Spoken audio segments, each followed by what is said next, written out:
আজকে আমি সকালবেলা দ্রুত ঘুম থেকে উঠে গেছি। এর কারণ হচ্ছে আমি আজকে কাটতে হবে গাছ। যেহেতু আমি গরু পালি ঘাস কাটতেই হবে। গরু তাজা করতে হবে, গরুকে ঠিক মতন খাওয়া-দাওয়া করাতে হবে। হচ্ছে আমি চলে আসলাম আমাদের একটি ঘের আছে ঘেরে। ঘেরে আসার পর থেকেই দেখি প্রচুর পরিমাণে ঘাস হচ্ছে ঘেরে। তার মানে যেহেতু ঘেরে আসছি, আমি নিচের ঘাসগুলো আগে কাটতে হবে। যেহেতু মেঘলা, মেঘলা আকাশ, নিচের ঘাসগুলো কাটলে অনেক ভালো হবে।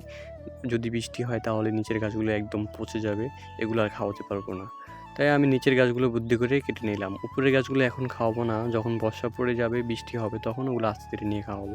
আমার এই ঘাস কাটা শেষ। তারপরে আমি নিয়ে আসলাম একটা পূজা করে নিলাম। পূজাটা বেঁধে ভালো করে বেঁধে নিলাম। তারপর নিয়ে গেলাম মাথাতে। মাথায় নিলাম, তারপরে চলে আসলো একটা গাড়ি।